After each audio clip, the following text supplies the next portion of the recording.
வெள்ளிக்கிழமை சம்பவம். கடந்த வெள்ளிக்கிழமை ரணில் விக்ரமசிங்கே அவர்கள் கைது செய்யப்பட்டாரு. அவருக்கு விளக்கமறியல் காலம் வைக்கப்பட்டது.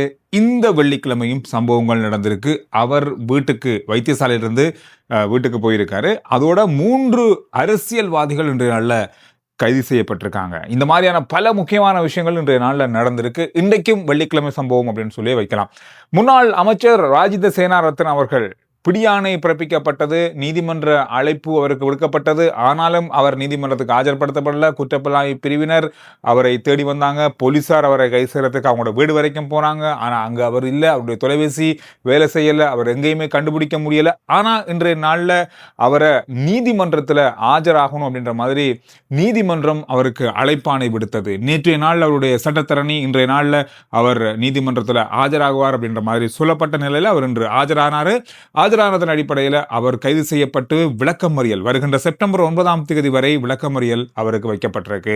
இது மிக மிக முக்கியமான விஷயம் அதில் பார்க்கப்படுதுன்னு சொன்னா, அவரை போலீசார் ஏற்கனவே இந்த அவருடைய அமைச்சு காலத்தில் அவர் செய்த சில முறைகேடுகள், குறிப்பாக வழங்கப்பட்ட ஒப்பந்தங்கள், இந்த மாதிரியான அடிப்படையில் முறைகேடுகள் நடந்திருக்கு.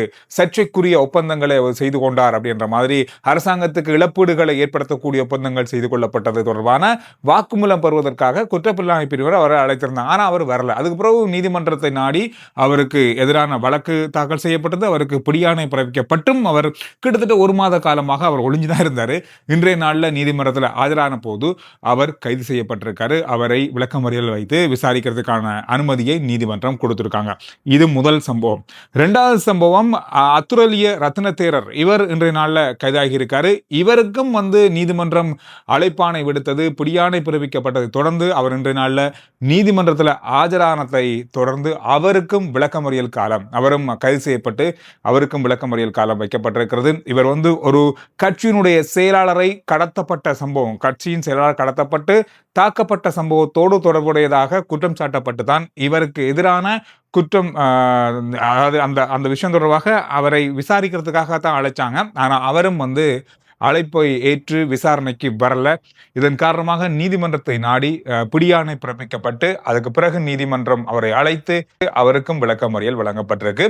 இந்த விஷயங்கள் இன்றைய நாள்ல மிக மிக மிக முக்கியமான கைதுகளாக இருந்தாலும், முன்னாள் ஜனாதிபதி ரணில் விக்ரமசிங்கே அவர்கள் இன்றைய நாளில் வைத்தியசாலையிலிருந்து வீடு சென்றிருக்காரு. நேற்றைய நாளில் அதி தீவிர சிகிச்சை பிரிவிலிருந்து சாதாரண சிகிச்சை பிரிவுக்கு மாற்றப்பட்டார்.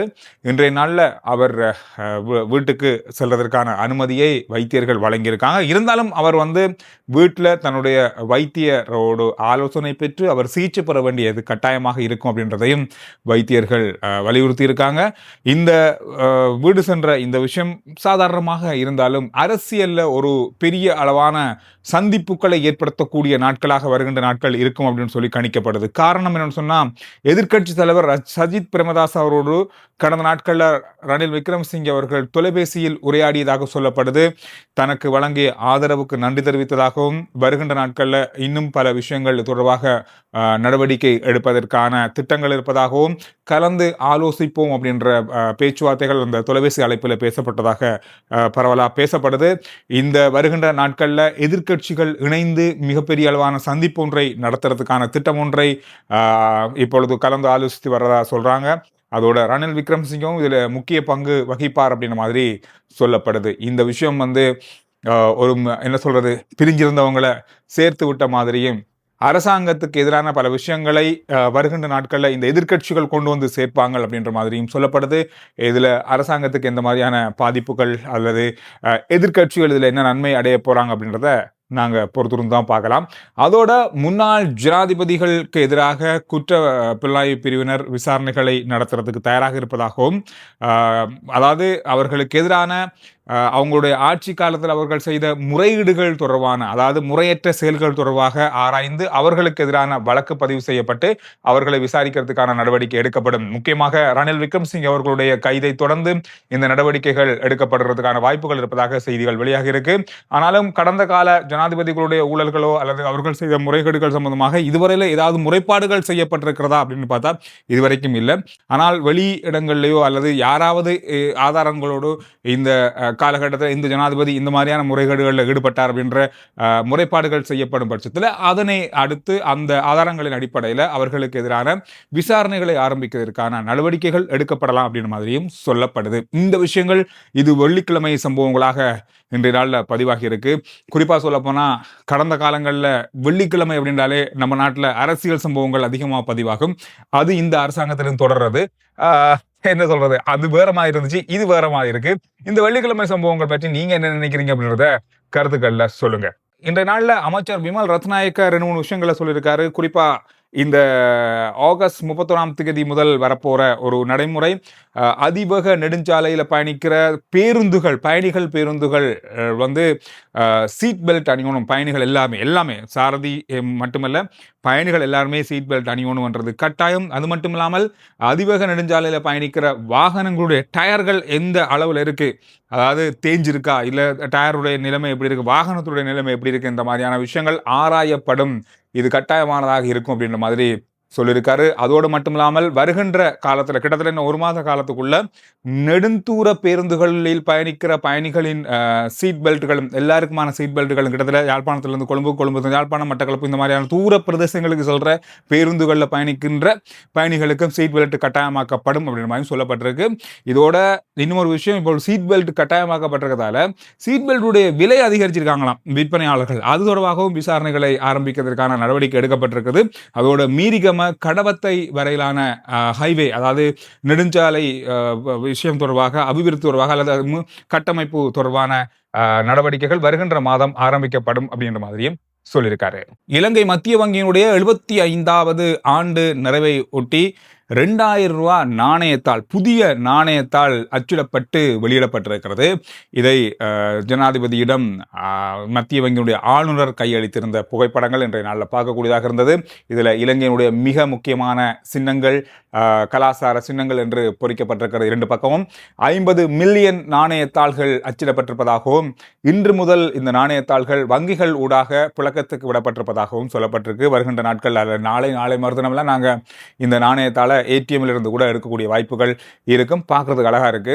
இது இலங்கை மத்திய வங்கியினுடைய 75வது ஆண்டை முன்னிட்டு இந்த நாணயத்தாள்கள் அச்சிடப்பட்டிருப்பதாக சொல்லப்பட்டிருக்கு. நேற்று கைது செய்யப்பட்ட இந்தோனேஷியாவினுடைய முக்கியமான பிரதேசத்தில் வைத்து கைது செய்யப்பட்ட 5 பாதாள உலக குற்றவாளிகளை நாளைய நாளில் அல்லது நாளை மறுநாள் நாட்டுக்கு அழைத்து வருவதற்கான நடவடிக்கைகளை எடுத்திருப்பதாக இதுல மிக முக்கியமாக சொல்லப்படுற விஷயம் சொன்னா, இவங்க மட்டும் இல்ல, இன்னும் கிட்டத்தட்ட 75க்கும் அதிகமான பாதாள உலக குழுக்களை சேர்ந்த ஒழுங்கமைக்கப்பட்ட உறுப்பினர்கள் வெளிநாடுகளில் இருக்காங்க. இவங்களை நோக்கிய தேடுதல்கள், இவங்களை கைது செய்வதற்கான முழு மூச்சான நடவடிக்கைகள் இப்பொழுது நடந்து வருகிறது. வருகின்ற நாட்களில் இவர்கள் நிச்சயமாக கைது செய்யப்படுவார்கள் அப்படின்ற மாதிரியும், நேற்று நாம் சொன்ன மாதிரி புதிதான ஒரு நீதிமன்றம் இவர்களுக்காக அமைக்கப்பட போகுது. உடனடி விசாரணைகளை ஆரம்பித்து நடத்தி வழக்கை மிக விரைவாக நடத்தி முடித்து இவர்களுக்கு தண்டனை வழங்கப்படுவதற்கான வாய்ப்பை ஏற்படுத்தவே இந்த பிரத்யோக நீதிமன்றங்கள் அமைக்கப்படும் அப்படின்ற மாதிரியும் சொல்லப்பட்டிருக்கு.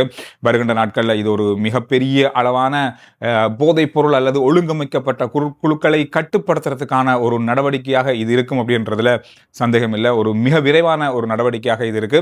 இலங்கை காவல்துறை, அதோடு புலனாய்வு பிரிவு, இது எல்லாமே மிக வேகமா வெளிநாட்டில் எந்த நாட்டில் இருந்தாலும் இவர்களை நாட்டுக்குள்ள கொண்டு வரதுக்கான நடவடிக்கைகள் எடுக்கப்படுது.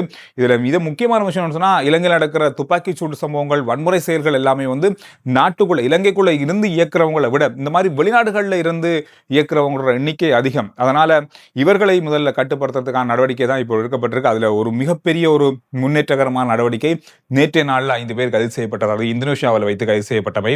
எனவே இந்த விஷயங்கள் இன்றைய நாளில் பார்க்கப்பட்ட மிக மிக முக்கியமான செய்திகள். பார்க்கலாம். வார இறுதி ரணில் விக்ரமசிங்கே அவர்கள் இப்பொழுது வீடு சென்றிருக்காரு. யாரெல்லாம் அவரை போய் வீட்டில் சந்திக்க போறாங்க, என்னென்ன மாதிரியான நடவடிக்கைகள், எதிர்கட்சி எப்படி பலமாக போகுது, என்ன நடவடிக்கை எடுக்க போறாங்க, என்னென்ன மாதிரியான விஷயங்களை அடுத்து கொண்டு வர போறாங்க அப்படின்றது கொஞ்சம் எதிர்பார்ப்பை ஏற்படுத்தியிருக்க விஷயமாக இருக்கு. பார்க்கலாம் இந்த 2-3 நாள் என்ன நடக்குது அப்படின்றத.